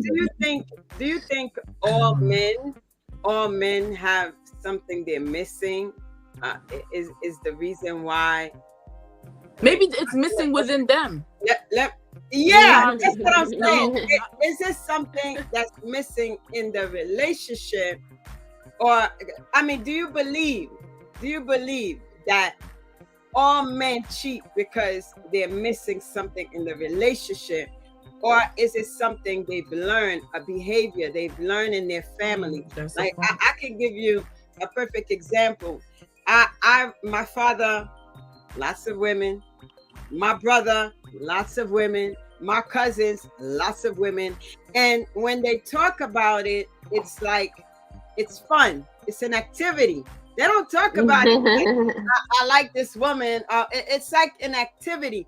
So all throughout my life growing up, they were always cheating. They always had two women. Sometimes we used to call the girls to get my brother busted. We used to get him busted ourselves, and it was fun to us because we want to get him in trouble because he would be nervous. So is it that every man cheat because they're missing something in the relationship? So to answer your question specifically, so you and I share the same culture, right? We're both Haitian. In the Haitian culture, I think that yes, in the Haitian culture, it's almost become the norm or a badge of honor for the man to almost have multiple. To to the point to where it even becomes that the wife actually knows about it's normal to the wife. Yeah. It becomes normal. So when you're talking about our culture or the Haitian culture specifically, yes, I think that there is an issue there where men are kind of raised and look at what their father did or their grandfather did and think it's normal because their mom accepted. That's where that stems from a Haitian perspective. But I can't sit here and say that men in general, are all cheat. You follow me? Again, it all depends on the situation. It all depends on, again, first being happy with yourself, knowing what you're looking for. And then when you do find that person, just making sure that there's a compatibility. Again, compatibility is very important. And not just compatibility in what you want to learn or your goals, but in sex as well. Absolutely. It has to be.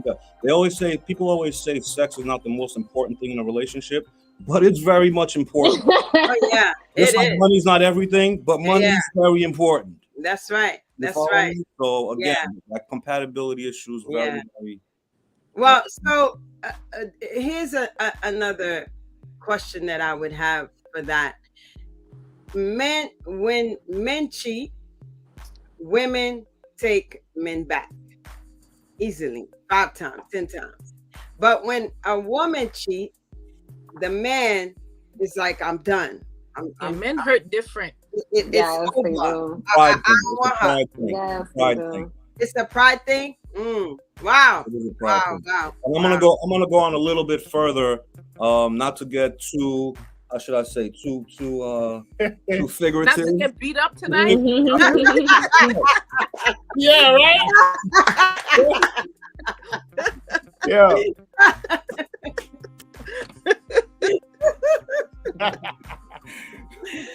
Oh man.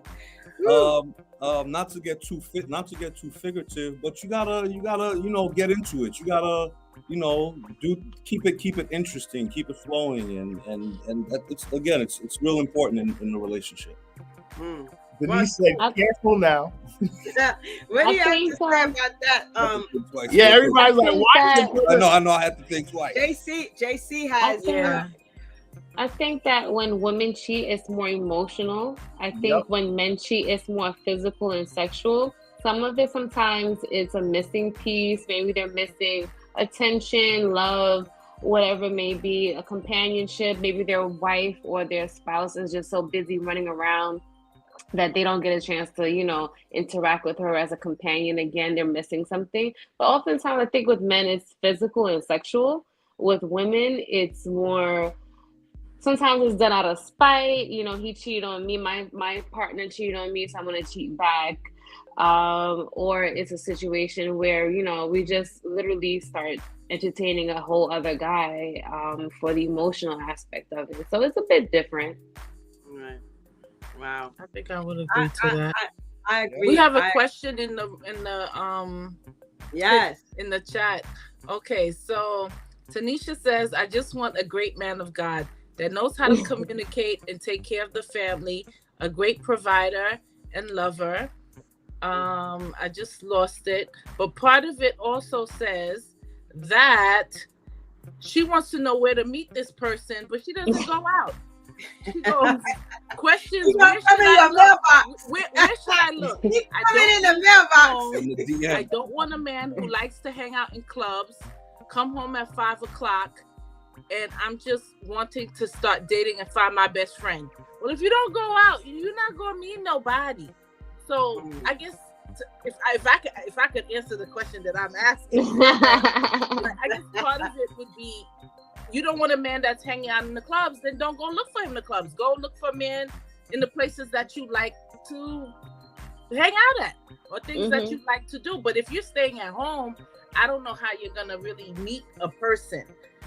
So if you have some particular activities that you like to do, maybe revisit some things that you used to do when you were younger, different social clubs, different activities, gym, hobbies. Maybe that's the way. I don't know, but you gotta go out. Don't meet him at the gym.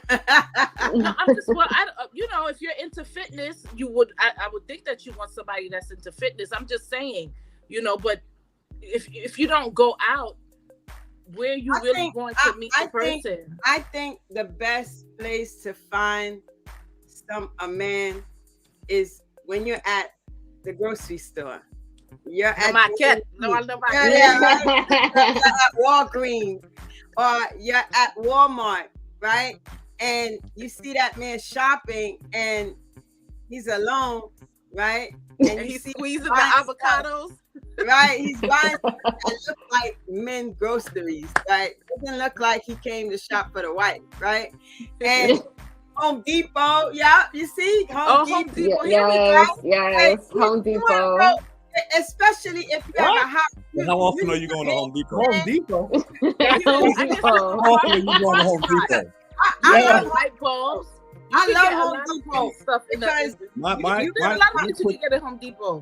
I like Home Depot. My quick answer, Dr. Chloe. My quick answer to that, Dr. Chloe, is you're gonna meet the man while you're doing the things that you normally do. Right. In other words, don't go out there. Don't go out there to any specific areas looking for the perfect guy. Do what you normally do, like you said. Go shopping. I think what she specifically was saying, Teresa, is she doesn't want to go to a club to meet a guy, right? Or she doesn't want to go to a lounge to meet a guy because that's not really what she's into doing, right? Yeah. So keep doing what you're doing. Again, like Jean said, the time may not be right now for you to find that man, but don't necessarily put yourself in any specific areas to with the intention of finding a man in that specific area, right? He might be watching you right now, like just doing you. I think that you find the person when you least expect it. When you're the most in your most comfortable state. Like I remember my longest relationship. I met him on a phone call. It was 13 years I was with this man, and I met him on a phone call I called my friend, and he was just being loud on the phone, like, who is that? And then just like that, and he was like, who's that? Put it on the phone. And I was just joking back and forth, and we were going back and forth, and we stayed on that phone for like forever and a day. And then since then on, we were together for 13 years, and now we're close friends. Wow. And that was just like that. When you're minding your business is when you go. And that's how it works. Right? When you're minding your business, I'll be like, boom, who's that? I'll be like, who's that? Right? And those are the best relationships, especially when you know someone that knows that person, right? Yeah, I like that. A good reference is always good. What's up with that guy? Is he married? Right? And so, I have another question because we're getting close to our end, and I want to say this. Like, I want to ask women. I want to ask, and I also want to see what you guys are gonna say in the chat, and go ahead and send the hearts, send the stars, do something, guys. Be active, and ask some questions, right? Thank you for Therza for sending the heart. Tanae, I see you. Shout out Monica. Shout out to everybody who's sending the hearts. Denise, thank you so much. I want you guys to go ahead and be active. Send the stars, send them out, send those stars and be active. And thank you, Siobhan. Thank you. Come on, y'all gotta ring the bell for Siobhan. Come on, ring it. Send the stars and be active.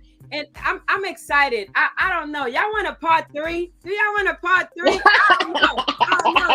Part 3. Monica. Y'all want a part 3 for part 3 in the chat, because there's so much more, right? There's so much more. And I see you, Bernicia. Monica, thank you so much. I want to say this. I want y'all to comment part 3. Y'all want a part 3? Comment part 3. Comment part 3. And we have Dr. Jean Alert wife in the chat, and she's going to say yes. You got it. You can go ahead and send it. I was like, she said yes. Go ahead and put part 3. And make sure you tag more people, because we need to help people out. Now, what I wanted to ask is this. It's something that, this is deep. I don't know who got the siren, but it's deep. This deep. She wrote part 3. Part 3. See? See that? See that? All right. I love it. So we want to thank you for lending him to us tonight, because we know what it's like to take a man away from the home at night. Thank you. Woo! and Jickael's girlfriend, we thank you. Fiance, we thank you. No pressure. No pressure. No pressure. Yes. And guess what? At the wedding, we're going to have the podcast. We're going to have a big screen at the wedding. That's right next to the 360. Frank was definitely at that podcast. Yo, Frank had the illest wedding with the book. You know when you have the garter bell and you throw like the garter bell to your brothers or whatever. You know what Frank did?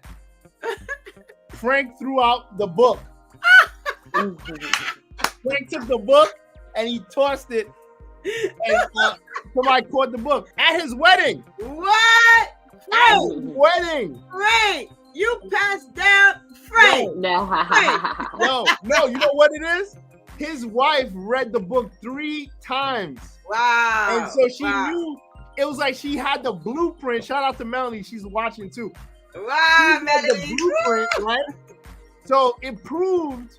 Right, it proved to me that the book works. It works. Because if you got one of my best friends in 3rd grade to get married on one knee, let me tell y'all. He proposed. He planned a wedding. Like this. Let me get this book. Listen, you gotta get this book, and he won't even know himself. I need this book. Single Man, Man. She read the book 3 times. Wow. After she read the book 3 times, she knew the blueprint how to wheel him in. See that? Then she got him. Now Frank don't even know who Frank is. He know who Frank is. We don't know who Frank is. White no more.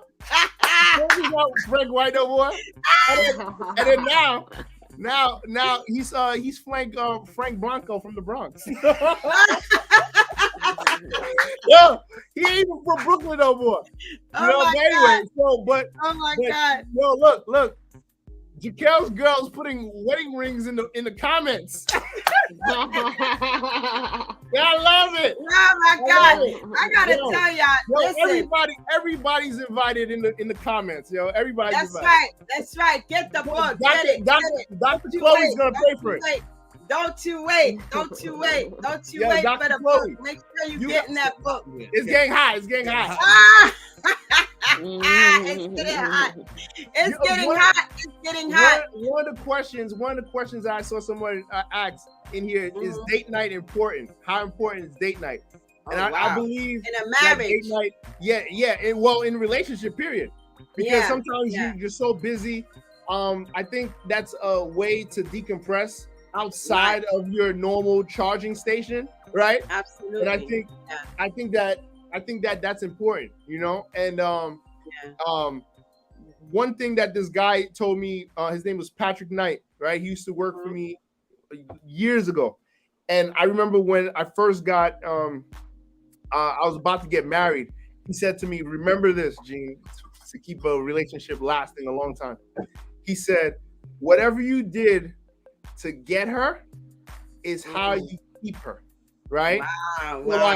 Wow.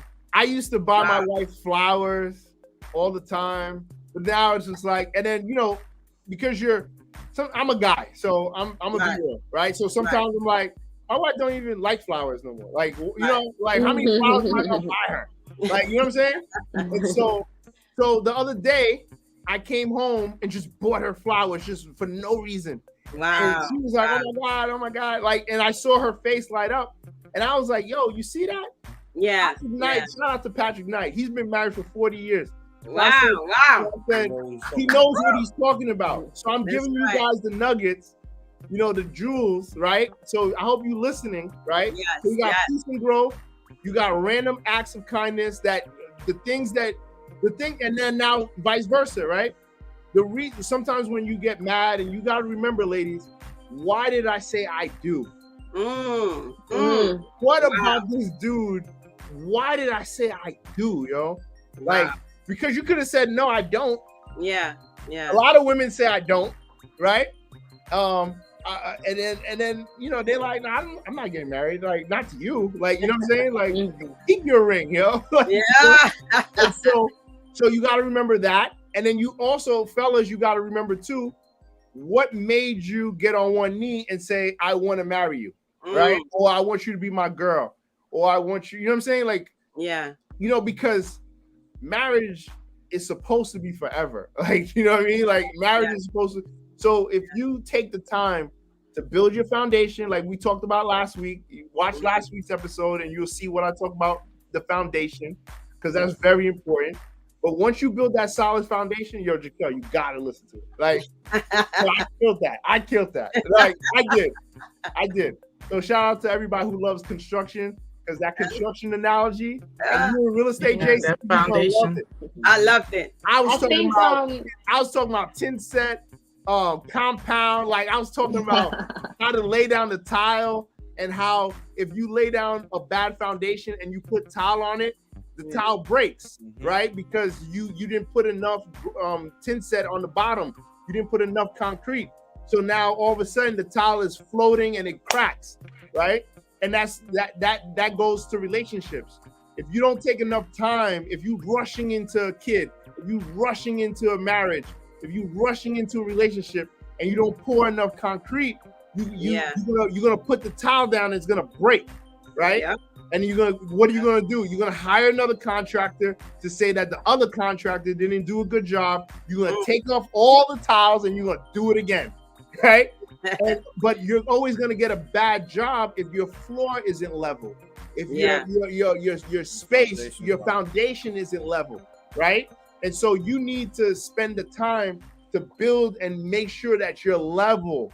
You need to make sure that you're level first. I think I have a lot of male friends who are married, and the consensus has been that a lot of women are looking for the wedding, but not the marriage. When a man proposes to a woman, he's thinking about the marriage. Like he's thinking about he could see himself with this woman for the rest of his life. The woman, she's thinking about the wedding. She's thinking about she's just like, I'm with this man. I want to get engaged. Like, what's my ring? It's been 5 years. What's going on? What are we doing? You know, and they already start setting the rings. They started planning the wedding, but they don't plan the marriage. You know, they don't know about that, and the man is thinking. So they're not on the same wavelength when it comes to the marriage part. That's deep. I like that right there. Like that yeah, we can end right here, because that's another show. That's part 3. That's part 3. The wedding and the marriage. Because you know what? Yeah, that's true. How many people we've seen go on have these beautiful expensive elaborate freaking engagement, no, not even engagement, engagement announcements, right? They have a video for the engagement, then they have a video for everything they do, right? But then all of a sudden, when you turn off all that stuff, right, because they're doing it for the likes, they're doing it for the comments, they're doing it for outside validation. But what they have right here, they can't even sit in a room together. They can't even communicate together. So what they do is they like, yo, you posted the video of me asking you to. They already knew. Yeah. They already knew. So they're like, yo, you saw the video. You see how many likes we got, how many views we got on the engagement. It's right? terrible. We talked about this last week, right? Yeah. Where I see the men full of crap. They're at the altar and they standing there. And they're like crying, seeing the woman come down, and their man is trying to hold them up. And they're like, "Yo, be strong, You didn't cry, G. You didn't cry. You didn't have a little teary eye. They're doing that for essence. They're doing it for the Black Love page. They're not doing it for real, right? I know a lot of men that got married before. And before social media, and I ain't seen not one of them. Nobody was crying. I love my wife. But men are different now. You know, people are different. Men are more sensitive. Women are more hard. That's a whole other conversation. Yo, I think That's you're doing it for the wrong reason. That's what I'm saying. I agree with her. I think we live in a world that's highly saturated with social media. Yeah, everything is for social media. Yeah, The best dates, and my number one thing is put my phone away. I don't need to record the food. I don't need anything disturbing me. Like I do that with my girls. I record the food. I record the drinks. But when I'm with a date of this guy, I'm here. I'm engaged in this conversation. I want to get to know you, and vice versa. That's right. So, that the communication is important in getting to know the person. I believe that eye contact, right? Yeah. The tone, getting to know everything about the person, how they move, and we don't get to know that so much because of social media. Yeah, I agree. Talk about that, right? Talk about that. I want to piggyback off what she's asking, right? Well, with her statement. So JC, right? So do you communicate on the dates? Because I haven't been on a date. I don't plan on going on a date. I don't know how this works. So my wife and I, we actually, when we go on our dates, we laugh at other people, right? Because we watch and we just see them like this. Oh yeah. Yes. Oh my God. That's horrible. We're not talking. I'm like, yo, and I'm like, yo, look at this. Yeah. He's like, we not even talk the whole time. And then when the meal comes, they both take pictures, and they taking pictures behind like the ambiance, the restaurant. Restaurants understand this too. Restaurants make the restaurant look so good that they want you to take pictures in front of their flower backdrop and the lights and the stuff. Yeah. You know what I mean?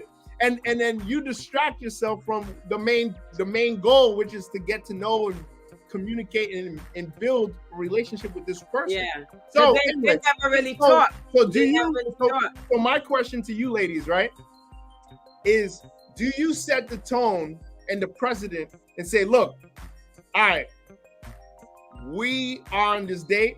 I'm gonna put my phone in my pocketbook right now. Yeah. So let's just before you even sit down, or leave it in the car. If he picks you up, you be like, all right, let's leave the car. Let's leave the phones in the car, and let's just be present.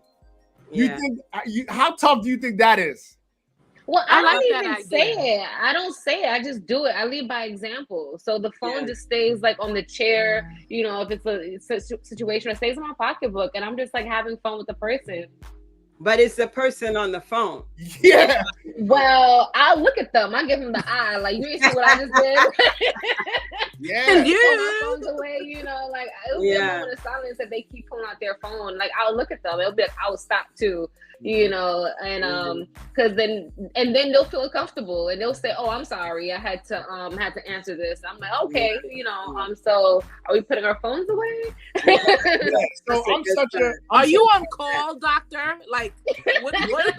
Are you on call? If I was dating in 2023 and this would happen, I'm such a transparent person. Like, I would straight up, if I picked you up, I'd be like, all right, I really want to get to know you, and so I'm gonna leave my phone, as busy as I am, right, and as important as I am, right, I'm gonna leave my phone in the car. So you have any kids? You have any dying family members? No? You said dying family. No, that's good. At least, like, I just want to know. That's a good point. Are you on call? Are you a nurse? Are you on call? Yeah. Like, and then you say, if you answered no to all three questions, no kid, no dying family member, and no, you're not on call because you're not this, Doogie Howser. So we're both gonna leave our phones in the car, right? We're both gonna leave our phones in the car, and we're gonna enjoy each other for these 2 hours, right? Yeah. And then we're gonna put it together, whoop, just like we did at a concert, right? And then because in the concert they put it in a bag and they zip it up and you can't get it until the end. Yeah. So you have to enjoy the performance. So now you're gonna perform. You're gonna enjoy this night with me, right? And so we're gonna leave it here. So I'll over communicate and put that, especially if I'm really trying to get to know her. You know what I mean? Right. Now that's how I look at it. That's what I would do. I think it's a good point, and I think people should do it more. I believe that if they do it, the problem with relationships now is that people are not getting to know each other. and they're rushing into the relationship. They want marriage, and they want to focus on having this big wedding and invite all these people that really don't give too much about them. Right after the wedding's gone, that's it, right? So it comes to a point where we have to, like, even in a family home, we need to take it back to the tables. As I was growing up, we ate Sunday dinner at the table. We ate every day at the table, and I think that's something that we need to bring back. It's something that we need to really focus on, going on a date and taking care of what it is that we're doing, and focus on that conversation. And I think that's what we need to do. And I think this is going to lead us to part 3. And I saw your comments. We get ready to close. And I just want to thank all of you for being here. I want to just say this. We're going to have part 3. Get ready for part 3. And I want to, there's one specific topic that I really want to talk about, because I know a lot of you are going to have questions. I want to focus on this topic. Why do women cheat and why do men cheat? I want to bring part 3 with this, and I think this is a lot of people. Ooh. So I really, I mean, you guys can give your stories. You could give your examples, because I've been cheated on. And have I cheated? I'm not a cheater. I'm not a cheater. I once, say back, yeah. Heck yeah, I tried it once, but it didn't mean anything because it wasn't my thing. And so we really gonna talk about it. We really want to find out. And so I just want to thank all of you for being here tonight. All the hosts, I want to thank all of you. And this was good. Man, this is good. This is good. And I want to thank everybody for being here. So let's close it out. We send the hearts, send the stars. Come on and finish it up strong. Finish strong. I want to thank all of you for being here. We want to shout out Frank in the chat as well. He's here with us. But he's here. He's here. He's here. And so we are gonna wait. How many authors are in the book again? It's 8 of us. It's 8. So listen, we're gonna bring some more. We want some different perspectives, and we just want to hear different, like just different everything, right? So I want to say good night to all of you, and go ahead and send the hearts, send the stars. Come on. Let's finish. Good night, everyone. And we want to say love you all. And thank you for having me. Thank you. Thank you. Have a good one. And I'm gonna get that book. Yes. Good night. Go get that book, y'all. Go get that book. Yeah. You can get it at GeneAlert.com. That's right. Okay. Thank you. Yeah. Come on and go get it. And make sure you know your man more than he know himself. Oh, I like that. All right, y'all. Good night. Good night. Thank you guys. It was awesome.